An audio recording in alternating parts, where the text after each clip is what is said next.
സുബീന്റെ മുമ്പ് എഴുന്നേൽക്കാത്തൊരു ഔലിയപ്പാപ്പാനെ തെരഞ്ഞ കാണൂല. അങ്ങനെ ഒരു ഔലിയപ്പാപ്പ ഉണ്ടെങ്കിൽ അതൊട്ട് ഔലിയപ്പാപ്പട്ട അല്ലേനു. സുബീന്റെ മുമ്പ്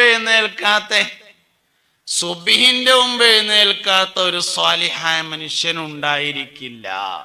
അതുകൊണ്ട് രാവിലെ നേരത്തെ എഴുന്നേൽക്കുക എന്നത് ശീലമാക്കണം. അതിന്റെ അനുബന്ധാണ് ഉദയത്തിന് മുമ്പ് ഉറങ്ങാതിരിക്കണം. മനുഷ്യന്റെ ബറക്കത്ത് നഷ്ടപ്പെടുത്തുന്ന കുറെ കാര്യങ്ങളുണ്ട്. നമുക്ക് കുറേ ഉണ്ട്, പക്ഷെ ഉള്ളതിനൊരു ബറക്കത്തും ഇല്ല. എന്താ കാരണം? മനുഷ്യന്റെ ബറക്കത്ത് നഷ്ടപ്പെടുത്തുന്ന പ്രധാനപ്പെട്ട ഒരു കാര്യമാണ് സുബഹി നിസ്കരിച്ചതിന് ശേഷം ഉദയത്തിന് മുമ്പ് ഉറങ്ങുക എന്നത്. ഗൾഫേർക്കൊക്കെ ഉള്ള വലിയൊരു ശീലാണത്. സുബഹിക്കരിച്ചാണ്ട് അങ്ങനെ തന്നെ ഉറങ്ങാം, പക്ഷെ സൂര്യൻ ഉദിച്ചതിന് ശേഷം. സൂര്യൻ ഉറക്കം ആവശ്യമുണ്ടെങ്കിൽ ഉറങ്ങണതിന് കുഴപ്പമൊന്നുമില്ല. രാത്രി ഉറക്കം വെച്ച ആൾക്കാർക്ക് പ്രഭാതത്തിൽ പുലർച്ചെ ഉറങ്ങാം, പക്ഷെ അത് സൂര്യൻ ഉദിച്ചതിന് ശേഷമായിരിക്കണം. സൂര്യൻ ഉദിക്കുന്നതിന് മുമ്പ് ഒരാൾ ഉറങ്ങുക എന്നത് ജീവിതത്തിലെ ബറക്കത്തിനെ നഷ്ടപ്പെടുത്തും. അപ്പൊ രാവിലെ എഴുന്നേൽക്കുക എന്നതിന്റെ അനുബന്ധമാണ് സൂര്യൻ ഉദിക്കുന്നതിന് മുമ്പ് ഉറങ്ങാതിരിക്കുക എന്നത്. എത്ര നേരത്തെ ഉറങ്ങിയാലും അത്രയും നല്ലതാണ്, ഒരു കുഴപ്പമില്ല. നമ്മൾ ചെയ്യാൻ വെച്ചാൽ വളരെ നേരം വൈകി ഉറങ്ങിയിട്ട് നേരം വൈകി എഴുന്നേൽക്കും ചെയ്യും. ശരിക്കും നേരെ ഓപ്പോസിറ്റാ വേണ്ടത്. നേരത്തെ ഉറങ്ങി എത്ര നേരത്തെ എഴുന്നേറ്റാലും ഒരു കുഴപ്പമില്ല. അതുകൊണ്ട് നേരത്തെ എഴുന്നേൽക്കുന്ന ശീലം വ്യക്തിപരമായും കുടുംബപരമായും കൊണ്ടുവരണം. കുടുംബനായിട്ട് എങ്ങനെ കൊണ്ടുവരാന്ന് ചോദിച്ചു കഴിഞ്ഞാല്, വാപ്പ അല്ലെങ്കിൽ വല്ലിപ്പ നീച്ചാൽ അപ്പ പെരയത്തെ എല്ലാ ലൈറ്റും ഓണാക്കുക. അപ്പൊ പിന്നെ കുട്ടികള് അങ്ങനെ ഓട്ടോമാറ്റിക്കായിട്ട് നീച്ച് ശീലായിക്കോളും. നമ്മൾ ലൈറ്റ് ഓണാക്കാം മടിച്ചാല് അപ്പൊ നീച്ചല് അങ്ങനെ ബാക്കിലേക്കാവും. ആ മാസ്റ്റർ സ്വിച്ചാണ് ഇട്ടാൽ മതി, നല്ല ലൈറ്റാണ് കത്തിക്കോളും. അയിമിപ്പൊ ഇനി കുറച്ച് കറണ്ടാണ് ചെലവ്, പോയി പണിയൊക്കട്ടെ നോക്കല്ല. അപ്പൊ എന്താ, രാവിലെ നേരത്തെ എഴുന്നേൽക്കുന്ന ശീലം. വിളിക്കാനൊക്കെ ചിലപ്പം പറ്റിക്കോളണമെന്നില്ല. മരുക്കളൊക്കെ ആവുമ്പോ വിളിക്കലൊക്കെ ബുദ്ധിമുട്ടാവും. ലൈറ്റ് ഇട്ടാലിപ്പോ തല്ലാൻ വരുമൊന്നുമില്ലല്ലോ, അതുകൊണ്ട് ലൈറ്റ് ഇടന്നെ. എല്ലാം എന്താട്ട് രാവിലെ എഴുന്നേൽക്കുന്ന ശീലം വീട്ടിൽ കൊണ്ടുവരിക എന്നുള്ളത് വീട്ടിൽ ബറക്കത്തുണ്ടാവാൻ പ്രധാനപ്പെട്ട കാര്യമാണ്. അപ്പൊ നേരത്തെ എഴുന്നേൽക്കുക എന്നതാണ്. അഞ്ചാമത്തെ കാര്യം, നമ്മളെ കൊണ്ട് ആർക്കും ഒരു ബുദ്ധിമുട്ടും ഇല്ലാതെ നോക്കുക എന്നുള്ളതാണ്. ലോകത്ത് ആരെക്കൊണ്ടും ആർക്കും ഒരു ബുദ്ധിമുട്ടുണ്ടായത് എന്ന് കരുതിയാലൊന്നും നടക്കൂല. അത് നമ്മൾ കരുതിയിട്ട് കാര്യമില്ലല്ലോ. നമ്മളെ കൊണ്ടൊരു മനുഷ്യന് ഒരു ബുദ്ധിമുട്ടും ഇല്ലാതിരിക്കുക എന്നതാണ്. വാക്കാലോ പ്രവർത്തിയാലോ നമ്മളെ കൊണ്ട് ആർക്കും ഒരു ബുദ്ധിമുട്ടും ഇല്ലാതിരിക്കുക. നമ്മളെ കൊണ്ടൊരാൾക്ക് ബുദ്ധിമുട്ട് ഉണ്ടാകുക എപ്പോഴാ? ഒന്ന് ദേഷ്യം വന്നാലാണ്. മനുഷ്യന് 20 അടിസ്ഥാന സ്വഭാവങ്ങൾ ഉണ്ട് എന്ന് ഹുജ്ജത്തുൽ ഇസ്ലാം അബൂ ഹാമിദ് അൽ ഗസാലി റളിയല്ലാഹു അൻഹു പറഞ്ഞിട്ടുണ്ട്. 20 അടിസ്ഥാന ഗുണങ്ങൾ മനുഷ്യന്, 20 അടിസ്ഥാന സ്വഭാവങ്ങളുണ്ട്. ആ 20 കാര്യങ്ങളും നല്ല നിലയിലും ഉപയോഗിക്കാൻ പറ്റും, ചീത്ത നിലയിലും ഉപയോഗിക്കാൻ പറ്റും എന്നാണ്. പക്ഷെ നല്ല നിലയിൽ ഉപയോഗിക്കണം. അതിൽപ്പെട്ടതാണ് ദേഷ്യം. ദേഷ്യം ആവശ്യമായി വരുന്ന അപൂർവമായ ചില സന്ദർഭങ്ങളുണ്ട്. അതിനാണ് വൽ ബുഗ്ളു ഫില്ല, അള്ളാഹുവിന്റെ മാർഗത്തിൽ ദേഷ്യപ്പെടുക എന്ന് പറഞ്ഞത്. ഉദാഹരണമായിട്ട് ഒരു യുദ്ധം നടക്കാന്ന് വിചാരിക്കുക. ഒരാളെ വെട്ടാൻ പോവുകയാണ്. ഇങ്ങനെ പോയപ്പോ ആ വെട്ട് നടക്കുമല്ലോ. അതിന്റെ ഒരു ഉഷറൊക്കെ അതിന് വേണം, അപ്പോഴെല്ലാം വെട്ട് നടക്കുള്ളൂ. അപ്പൊ ദേഷ്യം ചില സമയത്ത് ആവശ്യമുണ്ട്. അതിനാണ് അള്ളാഹുവിന്റെ മാർഗത്തിൽ ഇഷ്ടപ്പെടുക, അള്ളാഹുവിന്റെ മാർഗത്തിൽ ദേഷ്യപ്പെടുക എന്ന് പറഞ്ഞിട്ടുള്ളത്. പക്ഷെ പലപ്പോഴും നമ്മുടെ ദേഷ്യം അള്ളാഹുവിന്റെ മാർഗത്തിലല്ല, ദേഷ്യപ്പെട്ടിട്ട് പിന്നെ അള്ളാഹിന്റെ മാർഗത്തിലാണെന്ന് വരുത്തി തീർക്കുകയാണ് ചെയ്യുന്നത്. അതുകൊണ്ട് കാര്യമില്ല. ആദ്യം തന്നെ അങ്ങനെ ആയിരിക്കണം. ഒരിക്കലെയും നബി സല്ലല്ലാഹു അലൈഹി വസല്ലമയുടെ ഹദറത്തിൽ മലമ്പ്രദേശത്ത് താമസിക്കുന്ന ഒരു സ്വഹാബി വന്നു. ഇസ്ലാം സ്വീകരിച്ച ആളാണ്. ആടിനെ നോക്കി മലയുടെ താഴ്വാരത്ത് താമസിച്ചിരുന്ന ഒരാളാണ്. മുത്തുനബിയുടെ ഹദറത്തിൽ വന്ന സദസ്സിൽ കുറെ സമയം ഇരുന്നതിന് ശേഷം പോകാൻ സമയത്ത് അയാൾ നബിതങ്ങളോട് ഒരു ചോദ്യം ചോദിച്ചു. അള്ളാഹുവിന്റെ റസൂലേ, ഇസ്ലാം ദീന് പറഞ്ഞപ്പോ എന്താന്ന് ചോദിച്ചു. മുസ്ലിമായ ആൾ തന്നെയാണ്. പിന്നെ എന്താ ചോദ്യം എന്ന് ചോദിച്ചാൽ അതിൻ്റെ മൂപ്പർക്ക് എന്താണ് ഉദ്ദേശം എന്താ വെച്ചാല്, ഒന്നിങ്ങനെ എപ്പോഴും വരാൻ കഴിയൂല, കുറെ ആടുകളൊക്കെ ഉള്ളതാണ്, നോക്കാരേലും ഏൽപ്പിച്ചിട്ട് വേണം പോരണമെങ്കിൽ. അപ്പൊ അതുകൊണ്ട് ഒന്ന് ആറ്റിക്കുറുക്കിയിട്ട് ഒന്ന് പറഞ്ഞു തരീന്നാണ് ഇപ്പൊ ആ ചോദ്യത്തിന്റെ ഉത്തരം. പിന്നെ വേറെ ഒന്നുണ്ട്, നാട്ടിൽ ചെന്നിട്ട് ആൾക്കാർക്ക് പറഞ്ഞു കൊടുക്കാൻ പറ്റുന്ന രൂപത്തിൽ ഇസ്ലാം ദീനിനൊന്ന് പരിചയപ്പെടുത്തി തരണം എന്നാണ് ചോദ്യം.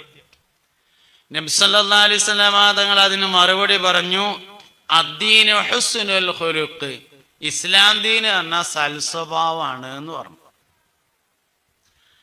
മൂപ്പര് വിചാരിച്ചൊരു മറുപടി അതിന് കിട്ടിയിട്ടില്ല. മൂപ്പര് വിചാരിച്ച മറുപടി എന്ന് പറഞ്ഞാൽ ഇപ്പൊ നാട്ടിൽ പോയിട്ട് ഒരു 10 മിനിറ്റെങ്കിലും പറയാൻ മാത്രം വേണ്ട. ആൾക്കാരോട് ഇസ്ലാം ദീൻ പറഞ്ഞു കൊടുക്കുമ്പോ ഇസ്ലാം ദീൻ പറഞ്ഞാല് ബിസ്മില്ലാഹിർ റഹ്മാനിർ റഹീം അൽഹംദുലില്ലാഹി റബ്ബിൽ ആലമീൻ അല്ലാഹുമ്മ സ്വല്ലി അലാ സയ്യിദിനാ മുഹമ്മദ് അമ്മാ ബഅദ് അദ്ദീനു ഹുസ്നുൽ ഖുലുഖി വആഖിറു ദഅവാനാ അൽഹംദുലില്ലാഹി റബ്ബിൽ ആലമീൻ എന്ന് പറഞ്ഞാൽ ഇപ്പോ ഒരു വർത്താനാവില്ലല്ലോ ഇപ്പൊ അത്. അപ്പൊ അതുകൊണ്ട് മൂപ്പർക്ക് ആവശ്യമായ സംഗതി കിട്ടിയില്ല. അപ്പൊ അതുകൊണ്ട് അവിടെ തന്നെ ഇരുന്നു കുറെ സമയം. കുറെ കഴിഞ്ഞിട്ട് നബി തങ്ങളത് മറന്നിട്ടുണ്ടാവും എന്ന് കരുതിയിട്ട് പിന്നെ നീച്ചിട്ട് ചോദിച്ചു, മദ്ദീനു യാ റസൂലല്ലാഹ്, അള്ളാഹുവിന്റെ റസൂലേ, ഇസ്ലാം ദീൻ എന്നാൽ എന്താണെന്ന് ചോദിച്ചു. മുത്തുനബി സല്ലല്ലാഹു അലൈഹി വസല്ലം പിന്നെ അങ്ങനെ മറക്കണ ആളൊന്നുമല്ലല്ലോ. അപ്പൊ അതുകൊണ്ട് പഴയ മറുപടി തന്നെ പറഞ്ഞു, അദ്ദീനു ഹുസ്നുൽ ഖുലുഖ്, ദീൻ എന്നാൽ സൽസ്വഭാവമാണ് എന്ന് പറഞ്ഞപ്പോ അയാൾ അവിടെ തന്നെ ഇരുന്നു. കുറെ സമയം കഴിഞ്ഞ് മൂന്നാമതും ആവർത്തിച്ചു, മദ്ദീനു യാ റസൂലല്ലാഹ്, അള്ളാഹുവിന്റെ റസൂലേ, ഇസ്ലാം ദീൻ എന്നാൽ എന്താണെന്ന് ചോദിച്ചു. മൂന്നാമതും പുന്നാര നബി സല്ലല്ലാഹു അലൈഹി വസല്ലം തങ്ങൾ പറഞ്ഞു, അദ്ദീനു ഹുസ്നുൽ ഖുലുഖി, ദീൻ എന്നാൽ സൽസ്വഭാവമാണ് എന്ന് പറഞ്ഞു. അപ്പൊ ഞങ്ങൾക്ക് ഇതിന്റെ അപ്പുറത്തേക്ക് ഇനി ഒന്നും കിട്ടൂല എന്ന് ഉറപ്പായി. ഇന്നിപ്പോ ഇതേ കിട്ടുള്ളൂ, ഇനി എത്ര ചോദിച്ചാലും ഇന്ന് ഇതേ കിട്ടുള്ളൂ എന്ന് ഉറപ്പായപ്പോ അയാള് പോകാൻ വേണ്ടി ഒരുങ്ങി. പോകാണ് എന്ന് കണ്ടപ്പോ മുത്തുനബി ഇങ്ങോട്ട് തന്നെ വിളിച്ചു സല്ലല്ലാഹു അലൈഹി വസല്ലം, ഇവിടെ വാജു പോവുക. വമാ ഹുസ്നുൽ ഖുലുഖി, സൽസ്വഭാവം എന്നാൽ എന്താണെന്ന് നിനക്ക് മനസ്സിലായോ എന്ന് ചോദിച്ചു. ഇസ്ലാം ദീന് പറഞ്ഞാൽ സൽസ്വഭാവമാണ്. സൽസ്വഭാവം എന്ന് പറഞ്ഞാൽ എന്താണോ എന്ന് മനസ്സിലായോ എന്ന് ചോദിച്ചപ്പോ പറഞ്ഞു, അള്ളാഹു റസൂലു ആലം, അള്ളാഹുവിനും അവന്റെ റസൂലിനും അറിയാം എന്ന് പറഞ്ഞു.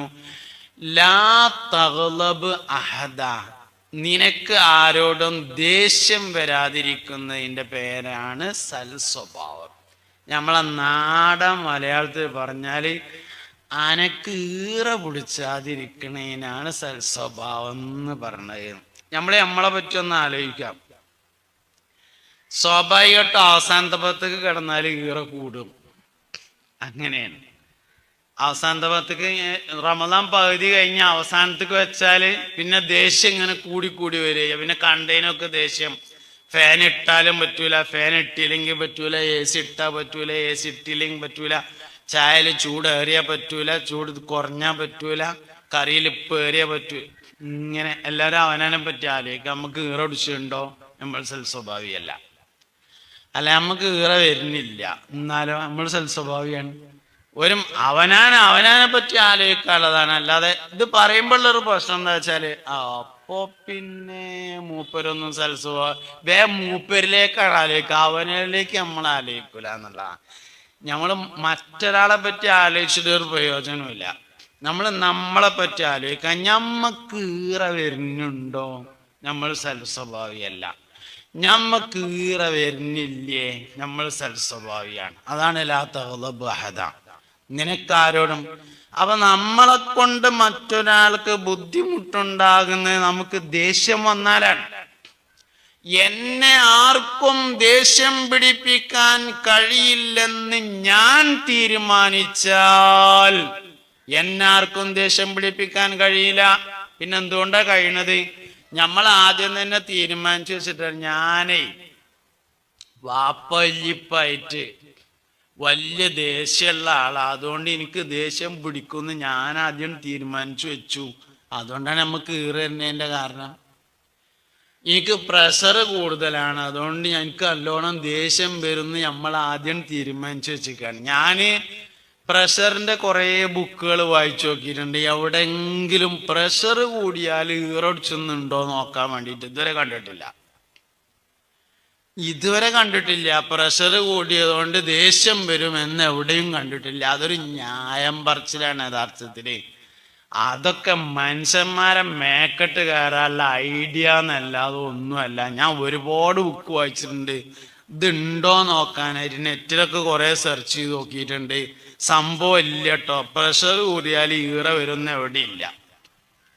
അത് നമ്മളാദ്യം തീരുമാനിച്ചതാണ്. എനിക്ക് പ്രഷർ കൂടുതലാണ്, അതുകൊണ്ട് എനിക്ക് ഈറ വരുന്ന ആദ്യം തീരുമാനിച്ചു വെച്ചിട്ട് പിന്നെ നമ്മക്ക് ഈറൊടിക്കുമ്പോ പ്രഷർക്ക് അങ്ങനെ വരവൊക്കെയാണ്. അങ്ങനെ സംഭവമില്ല. അതുകൊണ്ട് എന്നെ ആർക്കും ദേഷ്യം പിടിപ്പിക്കാൻ കഴിയില്ലെന്ന് ഞാൻ അങ്ങോട്ട് തീരുമാനിച്ചു കഴിഞ്ഞാൽ പിന്നെ ആർക്കും ദേഷ്യം പിടിപ്പിക്കാൻ കഴിയില്ല. ദേഷ്യം വന്നാലാണ് പെരുമാറ്റം മോശമാകുക. അതുകൊണ്ട് നമ്മളെ കൊണ്ടാർക്കും ഒരു ബുദ്ധിമുട്ടുമില്ലാതിരിക്കണം. അതിൽപ്പെട്ട പ്രധാനപ്പെട്ട ഒരു വിഷയമാണ് മനുഷ്യരുടെ അഭിമാനത്തെ പിച്ചി ചീന്താതിരിക്കണം. അത് നമ്മളെ കൊണ്ട് വേറെ ആൾക്ക് ഉണ്ടാകുന്ന ഒരു ബുദ്ധിമുട്ടാണ്. ഒരു മനുഷ്യന്റെ അഭിമാനം, ഹജ്ജത്തുൽ വദാ ആണ് നബി സല്ലല്ലാഹു അലൈഹി വസല്ലമയുടെ ഏറ്റവും ശ്രദ്ധേയമായ ഹജ്ജ്. വിടവാങ്ങൽ പ്രസംഗം നടത്തിയ അൽയൗമ അക്മൽതു ലക്കും ദീനക്കും എന്ന ഇസ്ലാം പൂർത്തിയായി എന്ന ആയത്തിറങ്ങിയ ഹജ്ജാണ് ഹജ്ജത്തുൽ വദാ. ആ ഹജ്ജത്തുൽ വദായിൽ നബി സല്ലല്ലാഹു അലൈഹി വസല്ലമ തങ്ങളുടെ പ്രഭാഷണത്തിൽ പ്രധാനമായും പറഞ്ഞ ഒരു കാര്യം, നിങ്ങളുടെ രക്തവും നിങ്ങളുടെ അഭിമാനവും നിങ്ങൾക്കിടയിൽ പരസ്പരം ഹറാമാണ്. ഈ ദിവസം, ഈ മാസം, ഈ സ്ഥലം അതിനുള്ള പവിത്രത പോലെ. ദുൽഹിജ്ജ 9 അറഫ ദിവസത്തിൽ അറഫയിൽ വെച്ചായിരുന്നു ആ പ്രസംഗം നടന്നത്. അറഫയിൽ ദുൽഹിജ്ജ 9 ഈ ദിവസത്തിൽ, ഈ മാസത്തിൽ, ഈ സമയത്തിൽ എത്രമാത്രം പ്രത്യേകതയുണ്ടോ അതിനേക്കാൾ പ്രത്യേകത മനുഷ്യരുടെ അഭിമാനത്തിനുണ്ട് എന്നാണ്. അതുകൊണ്ട് 2 ബോധങ്ങൾ ഒരു മനുഷ്യനുണ്ടായിരിക്കണം എന്നാണ്. ഒന്ന്, നമ്മുടെ അഭിമാനത്തെ കുറിച്ചുള്ള ബോധവും. 2, മറ്റൊരാളുടെ അഭിമാനത്തെ കുറിച്ചുള്ള ബോധവും. ഒന്ന്, ഞാൻ ആരാണ് എന്ന തിരിച്ചറിവ്. ഒന്ന്, മറ്റുള്ളവർ ആരാണ് എന്ന തിരിച്ചറിവ്. ആദ്യം വേണ്ടത് ഞാൻ ആരാന്ന് ഓരോരുത്തരും അറിയണം. അവനെ പറ്റിയിട്ട് ആദ്യം അറിയണം ഞാൻ ആരാണ്. ഇപ്പൊ ഞാന് ഡോക്ടർ സാലിം ഫൈസി കൊളത്തൂര്. ഞാൻ ഒരു ദിവസം നല്ല ടൈറ്റുള്ള ഒരു ജീൻസ് പാൻറ്റും ആ ജിമ്മിന് പോണവരൊക്കെ ഇടണമായിരുത്ത ഒരു ജീൻസിന്റെ ഒരു പിന്നെ നല്ലൊരു ബനിയൻ, ഒരു കുപ്പായ, ഒരു ടീഷർട്ടും ഒക്കെ ഇങ്ങനെ ഇട്ടിട്ട് അങ്ങാടി കൂടെ രാവിലെ അങ്ങനെ നടക്കാൻ ഇറങ്ങിയാല് എങ്ങനെ ഉണ്ടാവും? സംഗതി ഹറാമൊന്നും ആവൂല. അങ്ങനെ ഇശ്റാഖ് നിസ്കാരം പള്ളി കയറി കണ്ട് നിസ്കരിച്ചാലും നിസ്കാരം ശരിയാവാതിരിക്കൂല്ല. പക്ഷെ അങ്ങനെ അങ്ങാടി കൂടെ നടന്നാല് അടുത്ത വെള്ളിയാഴ്ച ഹുത്തുബോധാൻ വേറെ ആളെ നോക്കേണ്ടി വരും. കാരണം എന്തേ? അത് നമ്മളെ നിലവാരത്തോട് യോജിച്ചില്ല എന്നുള്ളതാണ് അതിന്റെ കാരണം. അപ്പൊ ഒരു മനുഷ്യൻ ആദ്യം മനസ്സിലാവേണ്ടത് ഞാൻ ആരാകുന്നു എന്നുള്ളതാണ്. ഇതാണ് ആദ്യം മനസ്സിലാവേണ്ട കാര്യം. അത് മനസ്സിലായതിനു ശേഷം മറ്റുള്ളവർ ആരാണെന്ന് മനസ്സിലാവണം. ആദ്യത്തെ ചിലപ്പോൾ നമുക്ക് മനസ്സിലാവും, ബഹുമാനപ്പെട്ട ഞാൻ ആരാന്ന് വേഗം മനസ്സിലാവും. പക്ഷെ രണ്ടാമത്തെ അങ്ങനെ തന്നെ മനസ്സിലാവില്ല. മറ്റുള്ളവർ ആരാണ് എന്നതിനെ കുറിച്ചുള്ള ബോധമായിരിക്കണം. നമുക്ക് നാടനൊരു ഉദാഹരണം പറയാം. ഇപ്പൊ നമ്മളെ ജനറൽ ബോഡി നടക്കുകയാണെന്ന് വിചാരിക്കുക. നമ്മളിപ്പോ എന്ത് ഉദാഹരണം പറഞ്ഞാലും ഇപ്പൊ ഈ നാട്ടിലേക്കാവുള്ളൂ, കാരണം നമ്മൾ നാട്ടുകാരായതുകൊണ്ട്. പക്ഷെ നാടിനെ ഉദ്ദേശിച്ച് പറഞ്ഞല്ല കേട്ടോ, ഒരു ഉദാഹരണം മനസ്സിലാവുന്ന ഒരു ഉദാഹരണം പറയാം. ജനറൽ ബോഡി നടക്കുകയാണ്. അപ്പൊ കുറെ ആൾക്കാര് വരിസംഖ്യ തരാൻ ബാക്കിയുള്ളവരുണ്ട്. അപ്പൊ അതിന്റെ ലിസ്റ്റൊക്കെ ഇങ്ങനെ തയ്യാറാക്കി വെച്ചിട്ടുണ്ട്. അപ്പൊ സെക്രട്ടറി പ്രസിഡന്റൊക്കെ ഓലോട് ചോദിച്ചിട്ടുണ്ടാവും, അതുപോലെ എന്തെങ്കിലുമൊക്കെ ഒരു വലിയൊരുന്നാൾ കഴിഞ്ഞിട്ട് തരാം, അല്ലെങ്കിൽ ചെക്കൻ്റെ പൈസ വരാണ്ട് വന്നിട്ട് തരാം, ഇങ്ങനെയൊക്കെ പറഞ്ഞിട്ടുണ്ടാവും. അപ്പൊ ഇങ്ങനെ ജനറൽ ബോഡി നടന്നുകൊണ്ടിരിക്കുമ്പോ സദസ്സെന്ന ആൾക്കാർ അല്ലെങ്കിൽ ഒരാൾ ചോദിക്കും, ആ പൈസ തരാൻ ബാക്കിയുള്ളവരെ ലിസ്റ്റ് ഒന്ന് വായിക്കണം എന്ന് പറയും. സാധാരണ നമ്മളൊക്കെ നാട്ടിൽ നടക്കുന്നൊരു കാര്യം പറയാണ്. അപ്പൊ സെക്രട്ടറി പറയും, അതിപ്പോഴേ എല്ലാരോടും സംസാരിച്ചിട്ടുണ്ട്, ഒക്കെ തരാന്ന് പറഞ്ഞിട്ടുണ്ട് അറിയും. എത്ര ഇപ്പൊ ഈ തരാന്ന് പറഞ്ഞെടുക്കുന്നത് പോലെ പേരൊന്നും വായിക്കണം, അത് വായിച്ചിട്ട് ഇനി ഇവിടെ ജനറൽ ബോഡി നടത്തിയാൽ മതി എന്നൊക്കെ പറയും ചിലപ്പോ. ഇവിടെ എന്താ വെച്ചാല് മനുഷ്യന്റെ ഏറ്റവും വലിയൊരു ബുദ്ധിമുട്ട് പൈസന്റെ ബുദ്ധിമുട്ടാണ്.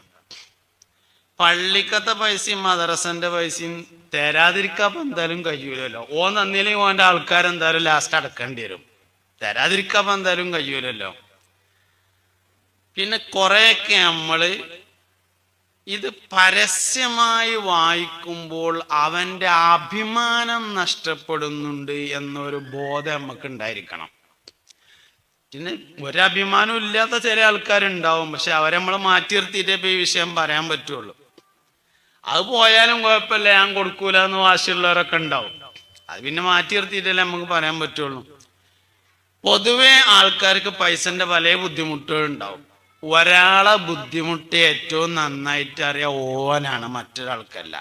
ഇന്റെ ബുദ്ധിമുട്ട് ഏറ്റവും നന്നായിട്ട് എനിക്ക് അറിയുള്ളൂ, വേറെ ആൾക്കറിയില്ല.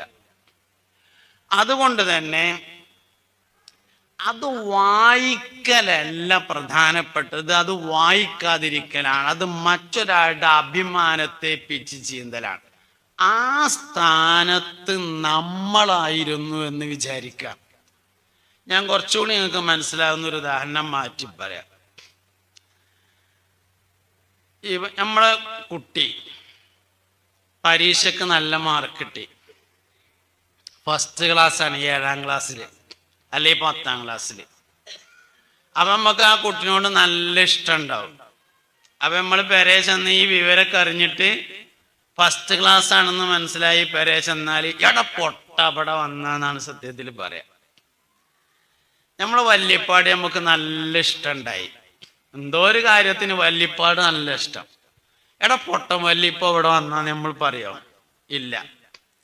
അപ്പോ വല്ലിപ്പായോട് പറയാൻ പാടില്ലാത്ത ഒരു കാര്യം യഥാർത്ഥത്തിൽ പേരക്കുട്ടിയോടും പറയാൻ പാടില്ല.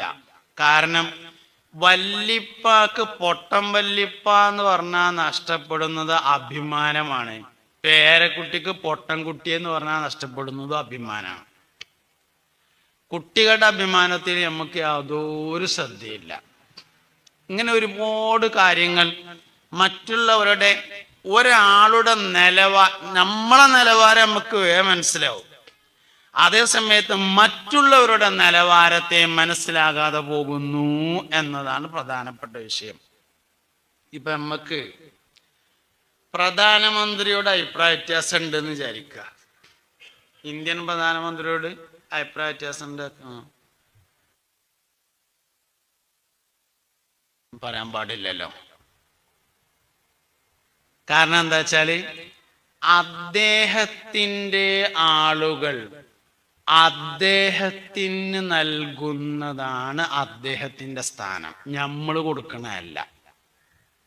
അതിനാണ് പ്രതിപക്ഷ ബഹുമാനം എന്ന് പറയുന്നത്. അത് നിലനിർത്തിയിട്ടേ സംസാരിക്കാൻ പറ്റുള്ളൂ.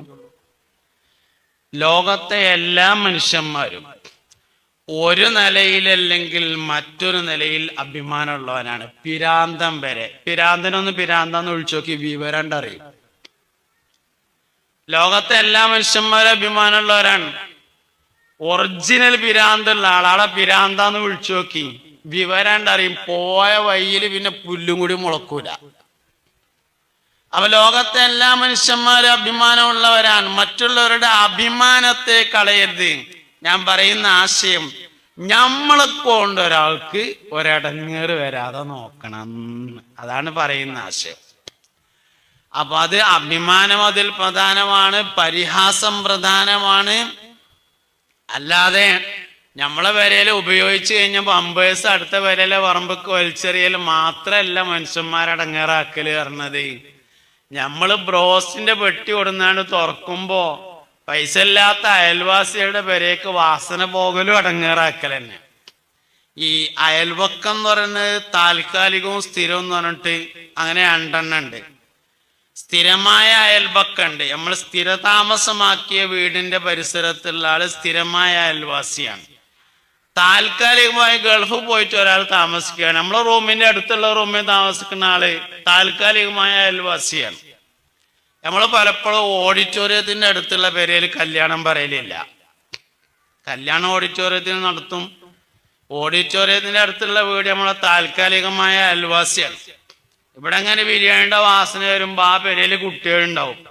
ഓലിപ്പോ എന്നിപ്പോ മനുഷ്യന്മാർക്ക് ബിരിയാണി വാങ്ങി കൊടുക്കലൊന്നും പ്രായോഗികമല്ല. അതേ സമയത്ത് 2500 ആൾക്കാരോട് കല്യാണം പറഞ്ഞ അമ്മക്ക് ആ ഓഡിറ്റോറിയത്തിന്റെ അടുത്തുള്ള ഒരു 4 പേരയിൽ കല്യാണം പറയാന്നുള്ള അത്ര പ്രയാസമുള്ള ഒരു കാര്യമല്ല. അപ്പൊ അയൽപക്ക ബന്ധം സ്ഥിരവും താൽക്കാലികവും ഒക്കെ പറഞ്ഞാൽ എന്താ വെച്ചാൽ നമ്മളെ കൊണ്ടൊരു മനുഷ്യന് അടങ്ങേറുണ്ടായിരുന്നേ, ഗുണം മാത്രമേ എന്നാലോചിക്കണം. അതിനനുസരിച്ചുള്ള പ്രവർത്തനം ഉണ്ടായിരിക്കണം. അതാണ് 5ാമത്തെ കാര്യം. 6ാമത്തെ കാര്യം സ്വാലിഹീങ്ങളുമായി കൂട്ടുകെട്ട് നടത്തുക എന്നുള്ളതാണ്. ചാര്യത മണക്കും. അത് പഴമക്കാര് പറയണത് മാത്രമൊന്നല്ല, അത് ശരി തന്നെയാണ്. സിദ്ദീഖുൽ അക്ബർ റളിയല്ലാഹു അൻഹു ഈ ഉമ്മത്തിലെ ഏറ്റവും ഉന്നതനായ മനുഷ്യനാണ്. എന്താ കാരണം? മുത്തുനബിയാണ് കൂട്ടുകാരൻ സല്ലല്ലാഹു അലൈഹി വസല്ലം. ഉമർ ബിൻ ഖത്താബ് റളിയല്ലാഹു അൻഹുവിന്റെ പ്രത്യേകത എന്താ? സിദ്ദീഖുൽ അക്ബർ ആണ് കൂട്ടുകാരൻ. അൽ മർഉ അലാ ദീനി ഖലീലിഹി എന്നാണ്. മനുഷ്യൻ അവന്റെ കൂട്ടുകാരന്റെ മതത്തിന്റെ മേലായിരിക്കുന്നാണ്. ഏത് മനുഷ്യന്റെയും, നമ്മളെ കുട്ടിയൊക്കെ ഒരു കല്യാണം വന്നു, നമ്മൾ കല്യാണാലോചന നടക്കുമ്പോ ആദ്യം എന്താ ചോദിക്കുക? അവന്റെ ചെങ്ങായിമാരൊക്കെ ആരാന്നാ ചോദിക്കുക. ഒരു നല്ലൊരു കല്യാണാലോചന വന്നാല് ഔദ്യോഗികമായ അന്വേഷണം നടക്കുന്നതിന് മുമ്പ് അസർസ്കരിക്കാൻ വേണ്ടി ഓലെ പേരന്റെ അടുത്തുള്ള നിസ്കാര പള്ളിയൊക്കെ നിസ്കരിച്ചാൻ പോകും. അങ്ങനെ ആ പള്ളി കയറി അസർസ്കാരം കഴിഞ്ഞിട്ട് അവിടുന്ന് ഇറങ്ങുമ്പോ അതിൻ്റെ അടുത്തുള്ള ചായപ്പൊടി കയറിയിട്ട് ഒരു മധുരമില്ലാത്ത ചായ ഒരു ലഡു കടിയെടുത്തുങ്ങാണ്ട് ഇങ്ങനെ ഇരുന്ന് കുടിക്കും. അപ്പൊ അവിടെ ഇങ്ങനെ കുറെ ആൾക്കാർ ചായ കുടിച്ചിരിക്കുന്ന ആൾക്കാരുണ്ടാവും. ഓരോട് ചോദിക്കും, നമ്മളെ അബ്ദുറഹ്മാനാജിയുടെ മൂത്ത മകൻ സുലൈമാനെ പറ്റി എന്താ അഭിപ്രായം എന്ന് ചോദിക്കും.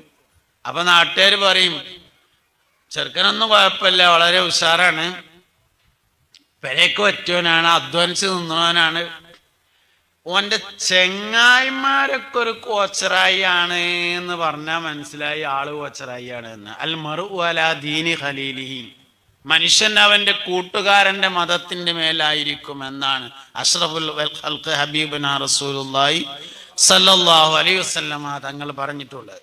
അതുകൊണ്ട് സ്വാലിഹീങ്ങളുമായി പരിചയക്കാരായാലും കുഴപ്പമില്ല. പരിചയവും കൂട്ടുകെട്ടും രണ്ടാണ്. നാട്ടുകാർ മുഴുവൻ നമ്മളെ പരിചയക്കാരായി ഒരു കുഴപ്പമില്ല. എല്ലാരും ചെങ്ങായിമാരാക്കാൻ പറ്റൂല. ചെങ്ങായിമാരാക്കണത് ഇങ്ങോട്ട് ഉപകാരമുള്ളവരെ മാത്രമാണ് കൂട്ടുകാരാക്കേണ്ടത്. മനുഷ്യൻ അവന്റെ കൂട്ടുകാരന്റെ ചിന്തയും കൂട്ടുകാരന്റെ പ്രവർത്തനവും കൂട്ടുകാരന്റെ വിശ്വാസവും സ്വാധീനിക്കും. മദ്യപാനം, ലഹരി ഉപയോഗത്തിന്റെ കാരണം എന്താ? കൂട്ടുകെട്ട്. ലഹരി ഉപയോഗത്തിന്റെ കാരണം കൂട്ടുകെട്ടാണ്. ലഹരി ഉപയോഗം ഇല്ലാതിരിക്കണമെങ്കിൽ നല്ല കൂട്ടുകെട്ടുണ്ടായിരിക്കണം. അതാണ് സ്വാലിഹീങ്ങളുമായുള്ള കൂട്ടുകെട്ട്. നല്ല ആളുകളെ കാണണം, നല്ലവരുമായി ഒരാൾ സ്വാലിഹാണെന്ന് എങ്ങനെ മനസ്സിലാകുക? അതും ആണല്ലോ പറയാം. ഒരു മനുഷ്യൻ സാലിം എന്ന് പേരിട്ടോണ്ടൊന്നും കാര്യമില്ല, സ്വാലിഹ് എന്ന് പേരിട്ടിട്ടും കാര്യമില്ല. ഒരു മനുഷ്യൻ സ്വാലിഹാണെന്ന് എങ്ങനെ മനസ്സിലാവും? ഒരു മനുഷ്യൻ സ്വാലിഹാണെന്ന് മനസ്സിലാവാനുള്ള ഒന്നാമത്തെ അടയാളം തൊള്ളേത്തെ നാവ് അടങ്ങിയിരിക്കുന്നുണ്ടോ ഇല്ലയോ നോക്കലാണ്. സംസാരം കുറയലാണ് സ്വലാഹിയത്തിന്റെ ഏറ്റവും പ്രധാനപ്പെട്ട അടയാളം. ഒരു മനുഷ്യൻ സ്വാലിഹാണോ അല്ലയോ എന്ന് നോക്കാനുള്ള ഒന്നാമത്തെ അടയാളം, ഏറ്റവും പ്രധാനപ്പെട്ട തെളിവ്, അവന്റെ സംസാരം കുറഞ്ഞു വരുന്നുണ്ടോ അവൻ സ്വാലിഹാൻ. അല്ല, വർത്താനം കൂടുതലായി വരുന്നുണ്ടോ സ്വലാഹിയത്തിന്റെ ലക്ഷണമല്ല. ശൈത്താൻ ഒരു മനുഷ്യന്റെ ജീവിതത്തിൽ സ്വാധീനിക്കുമ്പോൾ, ശൈത്താൻ ഒരു മനുഷ്യന്റെ ശരീരത്തിൽ സ്വാധീനമുറപ്പിക്കുമ്പോൾ ആദ്യം പിശാച് സ്വാധീനിക്കുന്നത് നാവിലായിരിക്കും. അതുകൊണ്ട് നാവിന് നിയന്ത്രണമുണ്ടോ ഇല്ലയോ എന്ന് നോക്കിയിട്ടാണ് സ്വാലിഹാണോ അല്ലയോ എന്ന് തീരുമാനിക്കുന്നത്. സ്വാലിഹീങ്ങളുമായി കൂട്ടുകൂടണമെന്നതാണ് ആറാമത്തെ കാര്യം. ഏഴാമത്തെ കാര്യം, അദബിന് വലിയ പ്രാധാന്യം കൊടുക്കണം. ഇൽമിനേക്കാൾ പ്രധാനപ്പെട്ടതാണ് മര്യാദ, അദബ്. ഇൽമ് 2ാം സ്ഥാനത്തും അദബ് 1ാം സ്ഥാനത്തുമാണ് എന്നാണ്. ഇൽമ് പഠിപ്പിക്കുന്നതിന് മുമ്പ് പഠിപ്പിക്കൽ നിർബന്ധമാവും അദബ്. കുട്ടികൾക്ക് ഇൽമ് പഠിപ്പിക്കുന്നതിന് മുമ്പ് അദബ് പഠിപ്പിക്കൽ നിർബന്ധമാണ് എന്നാണ്. അതുകൊണ്ട് ഒരു വിഷയം ചെയ്യുന്നതിനേക്കാൾ പ്രാധാന്യമുണ്ട് അതിന്റെ മര്യാദ പാലിക്കുന്നതിന് എന്നാണ്. മുസ്ഹഫ് എടുക്കുന്നതിനേക്കാൾ പ്രധാനപ്പെട്ടതാണ് മുസ്ഹഫിന്റെ മര്യാദ പാലിക്കുക. മുസ്ഹഫ് എടുത്തില്ലെങ്കിൽ കാഫിറാവൂല. മുസ്ഹഫ് എടുത്തിട്ട് നജസാക്കിയാൽ ആള് കാഫിറാവും, മുർത്തദ്ദാവും. ഒരു വിഷയം ചെയ്യുന്നതിനേക്കാൾ പ്രാധാന്യമുണ്ട് ആ വിഷയത്തിന്റെ മര്യാദകൾ പാലിക്കുന്നതിന്. എപ്പോഴും മര്യാദക്ക് 1ാം സ്ഥാനമുള്ളത്, ഇൽമിന് 2ാം സ്ഥാനമേ ഉള്ളൂ. അതുകൊണ്ട് അദബുകൾക്ക് വലിയ പ്രാധാന്യം കൊടുക്കണം. എല്ലാവരോടും അദബുണ്ട്. ഗുരുനാഥന്മാരോട് അദബുണ്ട്, മുതിർന്നവരോട് അദബുണ്ട്, കുട്ടികളോട് അദബുണ്ട്, സ്ഥാനമാനങ്ങളുള്ളവരോട് അദബുണ്ട്, വിവരമുള്ളവരോട് അദബുണ്ട്. ഡോക്ടറെ കണ്ടാൽ എഴുന്നേറ്റ് നിൽക്കണമെന്ന് ഹുജ്ജത്തുൽ ഇസ്ലാം അബൂ ഹാമിദ് അൽ ഗസാലി റളിയല്ലാഹു അൻഹു ഇഹ്യാ ഉലൂമുദ്ദീനിൽ പറഞ്ഞിട്ടുണ്ട്. ഡോക്ടറെ കണ്ടാൽ എഴുന്നേറ്റ് നിൽക്കണം. നമ്മളെ ചികിത്സിക്കുന്ന ഡോക്ടറാണെങ്കിലും ആര് ചികിത്സിക്കുന്ന ഡോക്ടറാണെങ്കിലും ഡോക്ടറെ കണ്ടാൽ എഴുന്നേറ്റ് നിൽക്കണം എന്നാണ്. ഡോക്ടർമാര് കഴുത്തിൽ സ്റ്റെത്തസ്കോപ്പ് എന്നുകൊണ്ടൊരു സാധനം ഇടും. എന്തിനാ സത്യത്തിലാണ് ഇടുന്നത്?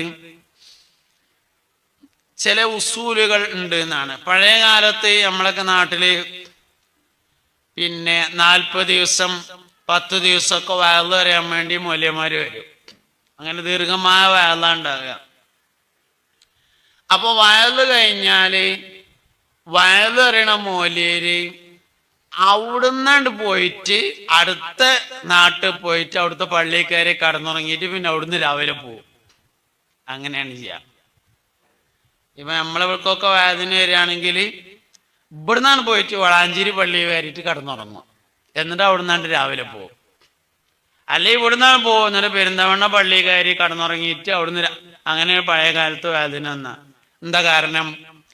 ഈ നാട്ടിൽ വന്ന് വയല് പറഞ്ഞാല് വയല് പറയുന്ന മൂല്യരും വയല് കേട്ട നാട്ടുകാരും തമ്മിൽ ഗുരു ശിഷ്യ ബന്ധം സ്ഥിരപ്പെടും. ഗുരുവും ശിഷ്യന്മാരുമാവുമ്പോ ഗുരുവിനോട് പാലിക്കേണ്ട ചില മര്യാദകളുണ്ട്. അത് പാലിക്കാൻ നാട്ടുകാർ ബാധ്യസ്ഥരാവും. പക്ഷെ പഴയ കാലം അവനാനെ കടന്നുറങ്ങാൻ സ്ഥലമില്ലാത്ത കാലമാണ്. അതുകൊണ്ട് ഗുരു അവിടുന്നാണ് പോയാൽ പിന്നെ ആ പ്രശ്നമില്ലല്ലോ എന്നുള്ളതാണ് അവിടുന്നാണ് പോയിട്ട് വൈക്ക കടന്നുറങ്ങിയിട്ട് ബാക്കി പിന്നെ പോയിരുന്നതിന്റെ കാരണം. ഇതുപോലെ വൈദ്യനെ കണ്ടാൽ എഴുന്നേറ്റ് നിൽക്കണം. അതിന് വൈദ്യനെ കാണുമ്പോൾ വൈദ്യനാണെന്ന് അറിയണ്ടേ. അതിനാണ് സ്റ്റെതസ്കോപ്പ് എന്ന് പറയുന്ന സാധനം കഴുത്തിലിടുന്ന രീതി വന്നത് എന്നാണ്. അപ്പൊ ഡോക്ടറെ കണ്ടാൽ നമ്മളെ ചികിത്സിക്കുന്ന ഡോക്ടറാണെങ്കിലും നമ്മളെ ചികിത്സിക്കുന്ന ഡോക്ടർ അല്ലെങ്കിലും എഴുന്നേറ്റ് നിൽക്കണം. അതൊരു മര്യാദയാണ്. അപ്പൊ മര്യാദകൾക്ക് ഒന്നാം സ്ഥാനം. ഒരു ഓഫീസിൽ നമ്മൾ ചെന്നാല് നിൽക്കാണ് ആദ്യം വേണ്ടത്. ഇരിക്കാൻ പറഞ്ഞാല് പിന്നെ അവിടെ ഇട്ട കസാല ഇരിക്കാനുള്ള തന്നെയാണ്, പിന്നെ ഇരിക്കാണ് വേണ്ടത്. അങ്ങനെ എല്ലാ സ്ഥലത്തെയും ഒരു വീട്ടിൽ ചെന്നാല് സോഫ കൊട്ടിയിട്ടിരിക്കാൻ പാടില്ല എന്നാണ്. അവിടെ ഇരിക്കുക, ചളിയായ ആകും, അതിനുള്ള തന്നെയാണ് സർഫ് വരണേ. അതിനെന്നെ വാഷിംഗ് മെഷീൻ വാങ്ങിയിട്ടുള്ളത്. സോഫ കൊട്ടിയ എന്താ കുഴപ്പം? അത് വീട്ടുകാർ വൃത്തിയില്ലാത്തവരാണ് എന്ന് പറയുന്നതിന് സമാനമാണ്. അപ്പോ അത് വീട്ടുകാരെ മോശാക്കലാവും. അതുകൊണ്ടാണ് കൊട്ടാതിരിക്കുകയാണ് വേണ്ടത് എന്ന് പറയുന്നതിന്റെ കാരണം. ഇങ്ങനെ നമ്മളിങ്ങനെ നോക്കിയാൽ എല്ലാറ്റും അർഹതയില്ലാത്തത് പിടിച്ചു പറ്റുക. വളാഞ്ചേരി ബസ് സ്റ്റാൻഡിൽ നിന്ന് ഷട്ടറിന്റെ ഉള്ളിൽ കൂടെ കൊടട്ടുങ്ങാണ്ട് സീറ്റ് പിടിച്ചിട്ട് അർഹതയില്ലാത്ത സീറ്റ്, ആദ്യം കയറിയവർക്കുള്ള ആളോ സീറ്റ്, കൊടട്ടവർക്കുള്ളതല്ലോ. അങ്ങനെ ഒരു നിയമം ഇല്ലല്ലോ എവിടെയും. കൊട ഇടാന്നോ ബാഗ് ഇടാന്ന് പറഞ്ഞിട്ടൊരു നിയമമല്ല, ആദ്യം കയറിയവർക്കുള്ള. അപ്പൊ നമ്മള് അർഹതയില്ലാത്തത് വരെ പിടിച്ചടക്കിയിട്ട് എന്നിട്ട് നമ്മളിങ്ങനെ ദ്വാരക്കാണ്, അല്ലാഹുമ്മർഹംനീ യാ അർഹമർ റഹീമീൻ. സംഗതി നടക്കൂല. ഇതന്നെ പ്രശ്നം. അതുകൊണ്ട് നമ്മൾ ശ്രദ്ധിക്കേണ്ട കാര്യമാണ് അദബിന് വലിയ പ്രാധാന്യം. 8ാമത്തെ കാര്യം, മുത്തുനബി സല്ലല്ലാഹു അലൈഹി വസല്ലമയെ നല്ലോണം സ്നേഹിക്കുക. സല്ലല്ലാഹു അലൈഹി വസല്ലം നമ്മൾ ചെയ്യുന്ന കുറേ പ്രവർത്തനങ്ങൾ ഇപ്പോ ഈ നബി സല്ലല്ലാഹു അലൈഹി വസല്ലമയുമായി കൂടുതൽ അടുപ്പമുള്ളതിന് കൂടുതൽ പ്രാധാന്യം കൊടുക്കണം. ഇപ്പൊ നിസ്കരിക്കും നമ്മളെല്ലാരും. മുൻകഴിഞ്ഞ ഉമ്മത്തുകൾക്കും നിസ്കാരം ഉണ്ടായിട്ടുണ്ട്. പക്ഷെ മുൻകഴിഞ്ഞ ഉമ്മത്തുകൾക്ക് ഇല്ലാത്ത ഒരു കാര്യമായിരുന്നു ബാങ്ക്. ഫർദ് നിസ്കാരത്തിന് ബാങ്ക് കാമത്ത് കൊടുക്കുക, അത് ഞമ്മക്ക് മാത്രമുള്ളതാണ്. അതുകൊണ്ട് ഫർദ് നിസ്കരിക്കുമ്പോൾ ബാങ്ക് കാമത്ത് ഒഴിവാക്കരുത്. അത് മുത്തുനബിനോടുള്ള ബന്ധമാണ് സല്ലല്ലാഹു അലൈഹി വസല്ലം. ബാങ്ക് എന്ന് പറഞ്ഞത് അല്ലാഹു അക്ബറിന്റെ പ്രഖ്യാപനമല്ല. കാരണം അല്ലാഹു അക്ബറിന്റെ പ്രഖ്യാപനമാണെങ്കിൽ ഇബ്രാഹിം നബിക്ക് ബാങ്ക് ഉണ്ടാവണം. അവലമൻ ഖാലഹ സയ്യിദുന ഇബ്രാഹിം അലൈഹിസ്സലാം. ആദ്യമായി അല്ലാഹു അക്ബർ എന്ന് പറഞ്ഞാൽ ഇബ്രാഹിം നബിയാണ് അലൈഹിസ്സലാം. പക്ഷെ ഇബ്രാഹിം നബി അലൈഹിസ്സലാമിന് ബാങ്കില്ല. അപ്പോ ബാങ്ക് അല്ലാഹു അക്ബറിന്റെ പ്രഖ്യാപനമല്ല. ബാങ്ക് അഷ്ഹദു അല്ലാ ഇലാഹ ഇല്ലല്ലാഹയുടെ പ്രഖ്യാപനവുമല്ല. അങ്ങനെയാണെങ്കിൽ നൂഹ് നബിക്ക് ബാങ്കുമാണ്. നൂഹ് നബിക്ക് നിസ്കാരം ഉണ്ടായിട്ടുണ്ട്. മൂസ നബി അലൈഹി ഇസ്ലാമിന് നിസ്കാരം ഉണ്ടായിട്ടുണ്ട്. മൂസ നബി അലൈഹി ഇസ്ലാമിന് ബാങ്കില്ല. മൂസ നബി അലൈഹി ഇസ്ലാമിനും ബാങ്കുവാണല്ലോ. അഷ്ഹദു അല്ലാ ഇലാഹ ഇല്ലല്ലാഹയുടെ പ്രഖ്യാപനാണെങ്കിൽ അഷ്ഹദു അല്ലാ ഇലാഹ ഇല്ലല്ലാഹ് മൂസ നബിക്കും ഉണ്ടല്ലോ, ഈസാ നബിക്കും ഉണ്ടല്ലോ. പിന്നെ ബാങ്ക് എന്താണ്? വഅഷ്ഹദു അന്ന മുഹമ്മദർ റസൂലുള്ളാഹ്. അഷ്ഹദു അന്ന മുഹമ്മദർ റസൂലുള്ളാഹ് എന്നതിന്റെ പ്രഖ്യാപനമാണ് ബാങ്ക്. അതുകൊണ്ടാണ് ബിലാൽ റളിയല്ലാഹു അൻഹുവിന് ബാങ്ക് കൊടുക്കാൻ കഴിയാതായത്. ബിലാൽ റളിയല്ലാഹു അൻഹുവിനെയാണ് മുസ്തഫ നബി സല്ലല്ലാഹു അലൈഹി വസല്ലം തങ്ങളെ ബാങ്ക് കൊടുക്കാൻ വേണ്ടി ഏൽപ്പിച്ചെന്ന്. നബി തങ്ങൾ വഫാത്തായി. മുസ്തഫ നബി സല്ലല്ലാഹു അലൈഹി വസല്ലം വഫാത്തായി എന്നറിഞ്ഞപ്പോ ബിലാൽ റളിയല്ലാഹു അൻഹു പറഞ്ഞു, ഞാൻ ബാങ്ക് കൊടുക്കൂല. അങ്ങനെ നാട് വിട്ടുപോയി. ഒരിക്കൽ മദീനയിൽ വന്ന ഉടനെ തന്നെ അതേമാതിരി തിരിച്ചുപോയി. പിന്നെ രണ്ടാമതൊരിക്കൽ മദീനയിൽ വന്നു. ആകെ 2 പ്രാവശ്യം പിന്നെ ബിലാൽ റളിയല്ലാഹു അൻഹു മദീനത്ത് വന്നിട്ടുള്ളൂ. രണ്ടാമതൊരിക്കൽ കൂടി വന്നപ്പോ എല്ലാവരും ഒരു ബാങ്ക് കൊടുക്കണം നിർബന്ധിച്ചു. സമ്മതിച്ചില്ല, ഞാൻ കൊടുക്കൂല. അവസാനം ഹുസൈൻ റളിയല്ലാഹുവിന് രംഗത്ത് വന്നു, ഒരു ബാങ്ക് കൊടുക്കണം എന്ന് പറഞ്ഞു. മുത്തുനബിയുടെ പേരക്കുട്ടിയാണ് സല്ലല്ലാഹു അലൈഹി വസല്ലം. ഹുസൈൻ റളിയല്ലാഹുവിനെ പറഞ്ഞാൽ പിന്നെ കേൾക്കാതിരിക്കാൻ കഴിയാത്തോണ്ട് ബിലാൽ ബാങ്ക് കൊടുക്കാൻ നിന്നു. അല്ലാഹു അക്ബർ അല്ലാഹു അക്ബർ പറഞ്ഞു, ഒരു പ്രയാസമില്ല. എല്ലാവരും കേട്ടു. മദീനയിൽ പഴയകാലം തിരിച്ചു വന്നു എന്നെല്ലാവർക്കും തോന്നി. എല്ലാരും വീട്ടിൽ നിന്ന് ബാങ്ക് കേൾക്കാൻ വേണ്ടിയൊക്കെ പുറത്തേക്ക് നിന്നിട്ട് കാതൊക്കെ കൂർപ്പിച്ചു. അഷ്ഹദു അല്ലാ ഇലാഹ ഇല്ലല്ലാഹ് പറഞ്ഞു, ഒരു പ്രയാസമില്ല. അഷ്ഹദു അന്ന മുഹമ്മദ് എന്ന് പറഞ്ഞോടുകൂടെ ബിലാൽ റളിയല്ലാഹു അൻഹു ഖറ സഇഖാ, ബോധരഹിതനായി വീണു. ബിലാൽ റളിയല്ലാഹു അൻഹു ബാങ്ക് കൊടുക്കൂല എന്ന് പറഞ്ഞു. അല്ലാഹു അക്ബർ പറയാനുള്ള പ്രയാസമല്ല, അഷ്ഹദു അല്ലാ ഇലാഹ ഇല്ലല്ലാഹ് പറയാനുള്ള പ്രയാസമല്ല, അഷ്ഹദു അന്ന മുഹമ്മദ് റസൂലുള്ളാഹ് എന്ന് പറയാൻ കഴിയൂല. എന്തുകൊണ്ട്? ബാങ്ക് അഷ്ഹദു അന്ന മുഹമ്മദ് റസൂലുള്ളാഹ് എന്ന ഇഷ്കിന്റെ പ്രഖ്യാപനമാണ്.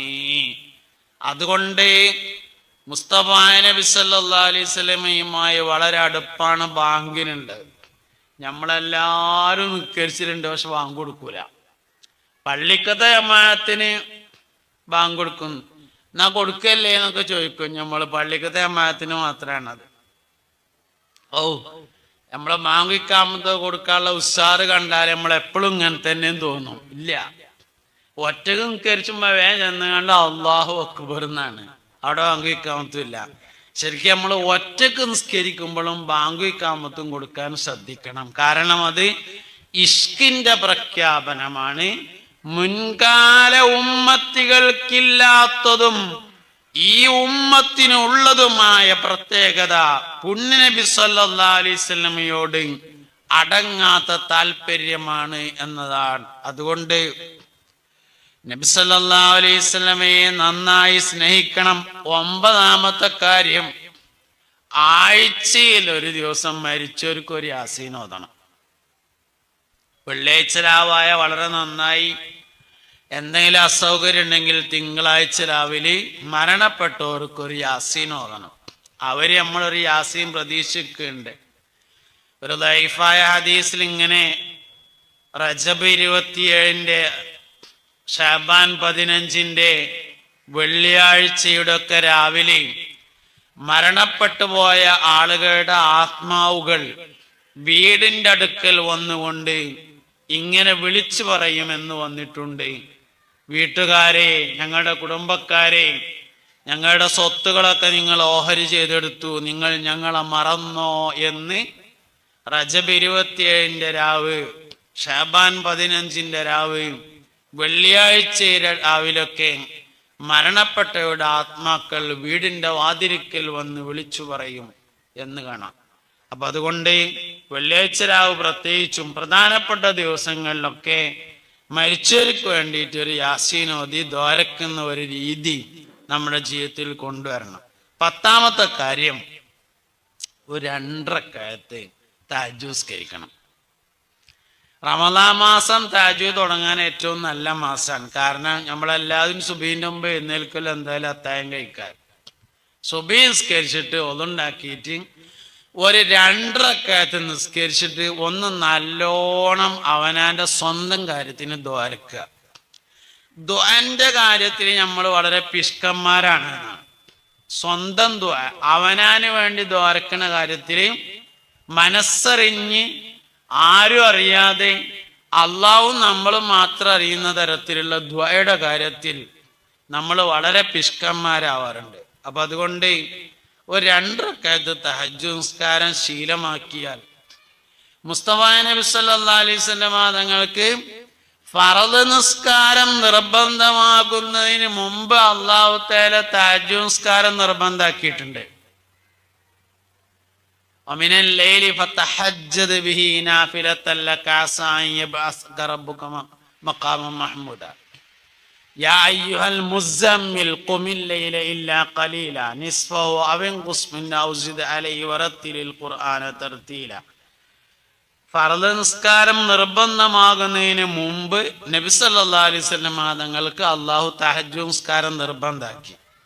ഞമ്മക്ക് തഹജ്ജുദ് നിസ്കാരം സുന്നത്തേ ഉള്ളൂ, വളരെ പ്രധാനപ്പെട്ട സുന്നത്താണ്. മുത്തുനബി സല്ലല്ലാഹു അലൈഹി വസല്ലം തങ്ങൾക്ക് തഹജ്ജുദ് നിസ്കാരം നിർബന്ധമായിരുന്നു. അതുകൊണ്ട് ഒരു 2 റക്അത്ത് തീരെ ഉറങ്ങാത്ത ആളുകൾക്കും രാത്രിയുടെ ആദ്യത്തെ 2 ഭാഗം, രാത്രിയെ 3 ഭാഗമാക്കി ആദ്യത്തെ 2 ഭാഗം അല്ലെങ്കിൽ രാത്രി പകുതി കഴിഞ്ഞതിന് ശേഷം തഹജ്ജുദ് നിസ്കരിക്കാമെന്നാണ്. പക്ഷെ അതിന്റെ പേരിൽ വ്യത്യാസമുണ്ട്. ഉറങ്ങിയതിന് ശേഷം നിസ്കരിക്കുന്നതിന് തഹജ്ജുദ് എന്നും ഉറങ്ങാതെ നിസ്കരിക്കുന്നതിന് ഖിയാമുൽ ലൈൽ എന്ന് പറയും. രണ്ടും മുത്തലക്കായ സുന്നത്ത് നിസ്കാരമാണ്. അപ്പൊ 2 റക്അത്ത് ഉറങ്ങാത്തവരാണെങ്കിലും വാച്ച്മാനാണ് ഒരാളും വിചാരിക്കുക, അയാൾക്ക് ഉറങ്ങാൻ പറ്റൂലല്ലോ, ഉറങ്ങിയ ജോലി പോകുമല്ലോ, അപ്പോഴും വേണ്ട നിസ്കരിക്കുക. അപ്പൊ രാത്രി പകുതി കഴിഞ്ഞാൽ നിസ്കരിക്കുക, അല്ലെങ്കിൽ രാത്രിയുടെ 3/2 ഭാഗം കഴിഞ്ഞതിന് ശേഷം നിസ്കരിക്കുക, അല്ലെങ്കിൽ ഉറങ്ങിയതിന് ശേഷം എഴുന്നേറ്റിട്ട് ഒരു 2 റക്അത്ത് നിസ്കരിച്ചിട്ട് മനസ്സറിഞ്ഞ് ദ്വാരക്കുക. ഒന്ന് ആക്ബത്ത് നന്നാവാനാണ് ദ്വാരക്കേണ്ടത്. എപ്പോൾ ആ ദ്വാരക്കാണെങ്കിലും ഏറ്റവും പ്രധാനപ്പെട്ട ഒരു ദുആ ആക്ബത്ത് നന്നാവാനാണ്. പിന്നെ പ്രധാനമായും ദ്വാരക്കേണ്ടത് ഈമാൻ സ്ഥിരപ്പെട്ട് നിലനിൽക്കാൻ വേണ്ടിയിട്ടാണ്. കടം വീടുക എന്നുള്ളത് വളരെ പ്രധാനപ്പെട്ട ഒരു കാര്യമാണ്. അങ്ങനെയുള്ള ജീവിതത്തിലെ എല്ലാ പ്രധാനപ്പെട്ട വിഷയങ്ങളും മക്കള് സ്വാലിഹ്യങ്ങളാകുക എന്നുള്ളത് വളരെ പ്രധാനപ്പെട്ട കാര്യമാണ്. അങ്ങനെ പ്രധാനപ്പെട്ട കാര്യങ്ങളൊക്കെ മനസ്സിൽ സൂക്ഷിച്ച് അതിനു വേണ്ടി സ്വകാര്യതയിൽ ദുആ ചെയ്യാൻ വേണ്ടി നമ്മൾ കണ്ടെത്തുന്ന ഒരു സമയമായി തഹജ്ജുദ് നിസ്കാരത്തിന്റെ ശേഷമുള്ള സമയം മാറ്റണം. 10 കാര്യങ്ങളാണ് ഞാൻ പറഞ്ഞത്. 10ഉം ജീവിതത്തിൽ കൊണ്ടുവരാൻ വേണ്ടി പറ്റുന്നതാണ്. 1 ബിസ്മി ദായിമാക്കുക. 2 ഒളു, പ്രധാനപ്പെട്ട എല്ലാ വിഷയങ്ങൾക്കും ഒളു ഉണ്ടാക്കുക. 3 കിടക്കുമ്പോൾ ദിക്റും സലാത്തും ചൊല്ലുക. 4-മത്തേത് നേരത്തെ എഴുന്നേൽക്കുക. 5-മത്തേത് ആരെയും നമ്മളെ ബുദ്ധിമുട്ടിക്കാതിരിക്കുക. 6-മത്തേത് സ്വാലിഹ്യങ്ങളുമായുള്ള അടുപ്പം സൂക്ഷിക്കുക. 7-മത്തേത് അദബിന് വലിയ പ്രാധാന്യം കൊടുക്കുക. 8-മത്തേത് മുത്തുനബിനെ നല്ലോണം സ്നേഹിക്കുക സല്ലല്ലാഹു അലൈഹി വസല്ലം. 9-മത്തേത് ആഴ്ചയിൽ ഒരിക്കലും മരിച്ചവർക്ക് യാസീൻ എഴുതി വരക്കുക. 10-മത്തേത് ഒരു 2 റക്അത്ത് തഹജ്ജുദ് നിസ്കരിച്ചിട്ട് സ്വന്തം കാര്യത്തിനൊന്ന് നല്ലോണം ദ്വാരക്കുക. അള്ളാഹു തൗഫീഖ് നൽകി അനുഗ്രഹിക്കട്ടെ. ഈ റമദാനിന്റെ മാറ്റമായി ഈ 10 കാര്യങ്ങൾ ഞാനും നിങ്ങളും നമ്മളെല്ലാവരും ജീവിതത്തിൽ കൊണ്ടുവന്നാലേ ഈ റമദാൻ മാസം നമുക്ക് മുതലായി. അള്ളാഹു റമദാൻ നല്ല നിലയിൽ സാക്ഷി നിൽക്കുന്നവരിൽ നമ്മളെല്ലാവരെയും ഉൾപ്പെടുത്തട്ടെ. ആഖിബത്തിന് അള്ളാഹു നമുക്കൊക്കെ നന്നാക്കി തരട്ടെ. ദുനിയാവിലും ആഖിറത്തിലും അള്ളാഹു നമുക്ക് ഖൈർ ചെയ്യട്ടെ. നമ്മളെ മാതാപിതാക്കൾ, ഉസ്താദന്മാർ, ബന്ധുക്കൾ, ദുആ ചെയ്യാൻ പറഞ്ഞവർ, സഹായിച്ചവർ എല്ലാവരെയും അള്ളാഹു സലാഹിയത്തിന്റെ അഹ്ലുകാരിൽ ചേർക്കട്ടെ. മരണപ്പെട്ടവരുടെ ഖബറിനെ സ്വർഗമാക്കി കൊടുക്കട്ടെ. ജന്നാത്തുൽ ഫിർദൗസിൽ അവരെയും നമ്മളെയും അള്ളാഹു ഒരുമിച്ച് കൂട്ടിത്തരട്ടെ. കടങ്ങളൊക്കെ വീട്ടി അള്ളാഹു നമ്മളെ സലാമത്താക്കട്ടെ. മാലിലും മൗലാദിലും അസ്വാജിലും ബുയൂത്തിലും അള്ളാഹു നമുക്ക് ബറക്കത്ത് നൽകട്ടെ. സുബ്ഹാനക അല്ലാഹുമ്മ ബിഹംദിക അഷ്ഹദു അല്ലാ ഇലാഹ ഇല്ലാ അൻത അസ്തഗ്ഫിറുക വഅതൂബു ഇലൈക്.